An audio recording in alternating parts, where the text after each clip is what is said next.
Magandang gabi po sa atin lahat. Andito na po si Professor Tonton Contreras sa isa na naman edisyon ng Usapang Politika dito sa Facebook. Live sa mga friends ko at sa mga followers ko dito at maging mga subscriber ko sa YouTube ay syempre mga laging nag-aabang ay kayo po ay Team Replay. Pero malamang yung mga nag-aabang baka magka-live ngayon. Pasensya na po kung ngayon lang tayo nagkameron ng oportunidad na mag-usapang politika. Actually, kanina ng umaga pwede na. Kaya lang sabi ko, tapusin na muna natin yung impeachment hearing. Napatagal, 8 oras yata o siyam na oras ang impeachment hearing na ginawa sa Congress ngayon. Pero baga mo na yung gusto ko kayong balitaan pa ng isang malungkot na balita sa mga DDS. Hindi po inapruba o dinismiss ng ICC yung mga apela ni former President Rodrigo Duterte. 'Di ba, ang kanyang alegasyon ay walang jurisdiction ng ICC. Ngayon po ay unanimous doon sa first, third at fourth counts ng kanyang appeal na dinismiss at doon naman sa second ay merong weak dissent na isa. Pero ganun pa man, yung apat na counts ay puro na dismiss. Ibig sabihin niyan, ang sabi ng ICC, tuloy, merong jurisdiction at ngayon naman, ang susunod na desisyonan ay yung confirmation of charges. So, yan po ay nasa dihig, ano? So, sabi ko nga, when it rains, it pours. Kasi habang minamala si Rodrigo Duterte sa dihig, ito namang dito sa Pilipinas mukhang minalas din ng kanyang anak na si Sara Duterte. Alam mo, itong mga pangyayaring ito, kung hindi sana tumakbo si Sara Duterte ang kanyang mga abogado sa impeachment, yung 'di ba na-impeach siya last year, tumakbo sila sa Korte Suprema at ang kanilang reklamo walang due process, walang hearing. Basta na lang bumoto yung more than one-third ng House at ini-transmit na sa Senate. At ang sabi nila hindi sila napagbigyan marinig, hindi nagkaroon ng hearing ang House. So kinatigan sila ng Korte Suprema. O ngayon may hearing. Naglalabasan na lahat. Last time, narinig natin si Ramil Madriaga, yung mga kanyang mga ibinulgar. At ngayong araw na to ay talagang tunay na bloodbath. It was really a bloodbath, but I call it a bloodbath by numbers. Naglabasan yung mga numero kanina, mga nakakalulang numero. Ang unang nag-testify ang ombudsman na kung saan present yung mga salin ni Sara Duterte at nakita natin nung panahon na hindi pa siya vice president, bilyones ang pera niya. Pero ang nakakapagtaka dito, mula 2019 hanggang yata 2025, wala siyang nai-report na cash on hand at saka cash in the bank. Na parang ako nga sabi ko, ako naman, hindi mayaman pero hindi naman ako nawawalan ng pera sa wallet ko. Hindi ako lumalabas ng bahay na walang pera. O kung hindi man may GCash ka, 'di ba? Yung GCash naman good on cash on hand diyan, eh. Kahit naman yan digital. So, sabi ko wala siyang pera sa bangko, wala siyang pera man lang na dala-dala. Yung perang dala-dala siguro maniwala ka kung talagang mahirap pero, pagpalagay maaaring sabi nga nung isang DDS, malay mo daw nung araw na nag-fill out siya ng SALN wala siyang dalang pera at wala siyang pera sa bangko. Pero alam mo itong mga DDS, talaga they are giving all the benefit of the doubt even if it sounds idiotic. Pag yung hindi ba siya nagsusweldo? Hindi ba lahat naman tayo ngayon ng sweldo natin nasa ATM na? Automatic yan 'pag nagtatrabaho ka sa isang kumpanya, private o public yan, meron ka kaagad bank account. Kasi lahat naman ngayon, halos karamihan na ngayon ng mga opisina, kay public, kay private, ang sweldo, ang payroll ay nasa bangko na lumalabas. Kasi dati-rati nakapila ka niyan para kunin mo yung pera mo, nakabungko sa sobre. Ngayon hindi na, dinideposito na yan sa account. So wala, hindi ba tawag nun ni Sara Duterte bank account? So parang parang doon na lang hindi ka na maniwala, 'di ba? Tapos ang sunod na lumabas ngayon, ang internet connection ko daw unstable, baka mamaya bigla naman 'tong mawala. Ah, Kanina sa may pinag-usapan din natin yung AMLAC, 'di ba yung AMLC. Ako'y talagang nagulat dun kasi talagang bilyones yung labas-masok sa mga bank accounts, yung mga transaksyon. Alam mo may nagtanong dito, sabi nila akala daw nila yung bank may bank secrecy law. Merong bank secrecy law sa totoo lang. At theoretically, may exception 'yan kapag ang pinag-uusapan ay impeachment cases or impeachment proceedings. Pero gano'n pa man ang sinabina po ng House ay yoong AMLC, Anti-Money Laundering Council, para magbigay ng ulat tungkol sa mga illegal o kaya mga suspicious na transaction, or seemingly illegal transaction. Alam mo ganito po 'yan kasi, ayon sa Money Laundering Law, yung AMLA, every time na merong suspicious transactions o covered transactions, 'pag meron kang transaction na more than 500,000 kunyari, ifa-flag na ng ano 'yan, ng bangko, ire-report na 'yan sa AMLA, sa AMLC. At marami pang mga klase ng transaksyon na kung hindi man siya covered transaction, siya ay suspicious transaction, yung medyo nakakaduda na. At nakita natin na ito yung sinabina ng House, hindi naman yung bank records. Ang sinabina ay yung records ng AMLC. At lumalabas, eto ngayon ang lumalabas na ang mag-asawang Mans Carpio at Sara Duterte Carpio ay halos 7 billion ang naglabas-masok sa kanilang bangko. Ibig sabihin niyan, ah, may nag-withdraw, may nagde-deposit, withdraw, deposit. Kaya tuloy ang sinasabi nung isa, kung gano'n, sabi ni Suntay, kung gano'n pala hindi naman yun ay proof na meron siyang maraming pera.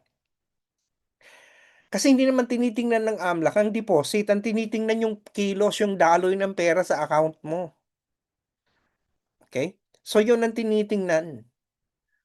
Pero ayon nga sa pagko-compute ng mga members ng Congress kanina, ay marami pa rin talagang, kasi 'di ba merong, merong deposito, merong withdrawal, may inflow, may outflow. Pero mas neto, mas marami pa rin ang natitirang pera sa mga account si Sara Duterte at ng kanyang asawa. So, at nakakalula ang bilang.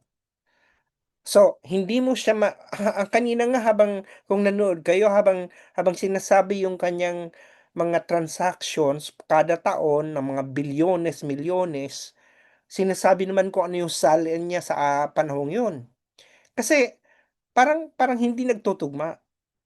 Pero ang nagtugma ito, nung si Sonny Trillanes na ang nagsalita, 'di ba?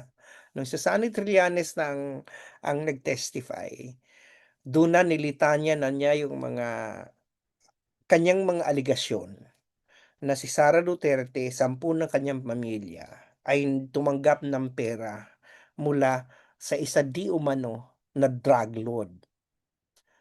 At dinitalye ni Sonny Trillanes isa-isa yung mga amount na yon at ano yung dates. Ngayon, ang ginawa naman ni Laila de Lima, andun pa yung taga-AMLC, pina-check niya sa AMLC kung itong mga petsang ito, itong mga amount na 'to, may mga transaksyon na pumasok sa kung anumang account nila Sara Duterte.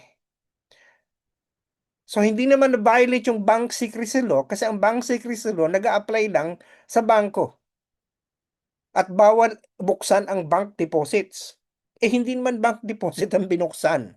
Ang binuksan yung record ng AMLC.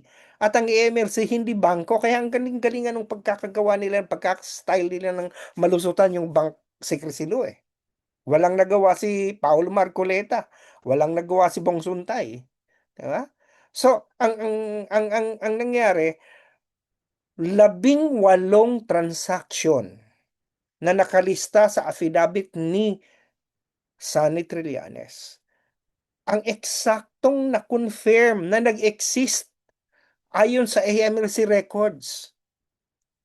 Ayon sa AMLC records, tama na ganitong oras, ganitong araw, may ganitong amount ang pumasok.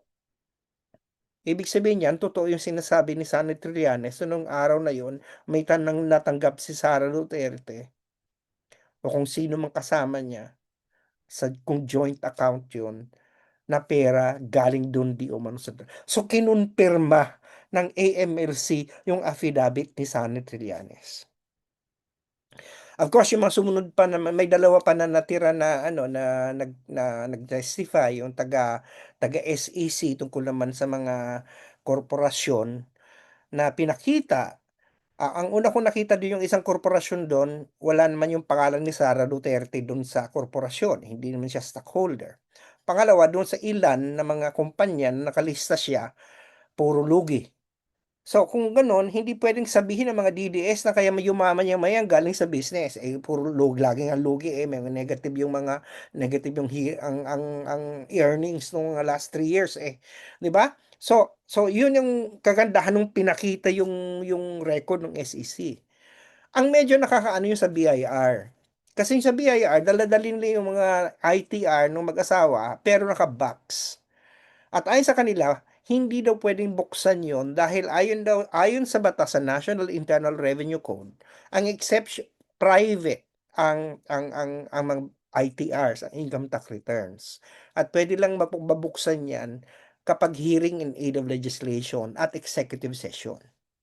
Ay ang impeachment daw ay hindi hearing in aid of legislation. Although marami mga opinyon at ang nakakaano dito na parang naisip ko, abay anong klaseng batas ito? Na ibig sabihin niyan walang exception, ang exception lang kung in aid of legislation pa. Samantalang 'pag impeachment na mataas, holding people accountable, 'pag pala gagawa na ng batas puwedeng buksan ng income tax return.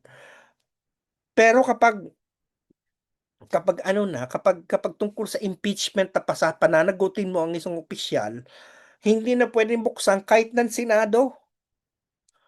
Parang parang sabi ko may mali. Anyway, ang naging desisyon nila ay ano muna, i-defer yung desisyon kung bubuksan yung kahon na dala-dala ng mga taga-BIR.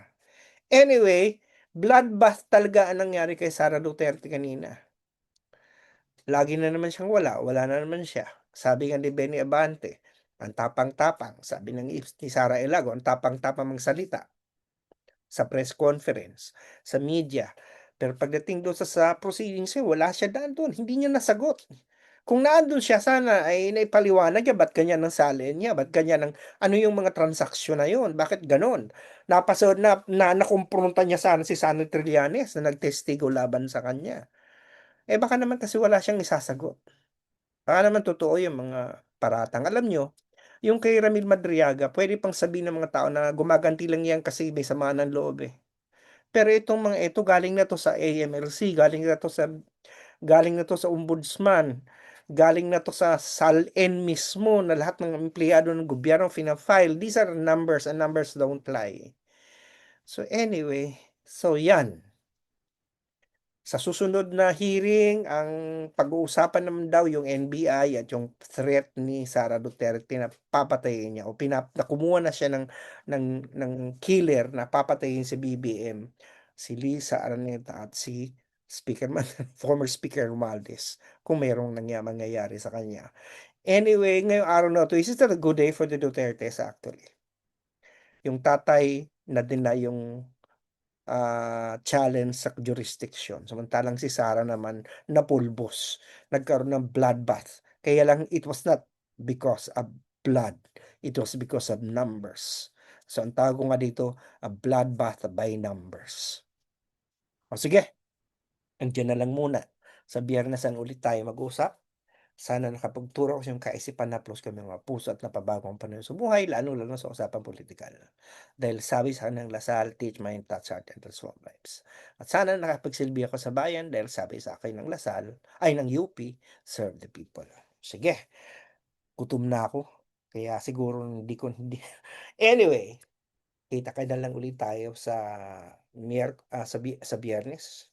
Sa Biyernes umaga tayo mag-uusap sa usapang politika. Sige, yan lang muna. Take care. Talk to you Friday. Bye for now. Lagi kong sinasabi, UP naming mahal, Almolasal. Good night to everyone. Or kung saan man kayo, good morning. Kung saan man, kasi maraming nanonood sa akin ngayon. At yung mga nanonood na delayed, eh syempre, ibang oras yun na ito mapapanood. Good night. Bye.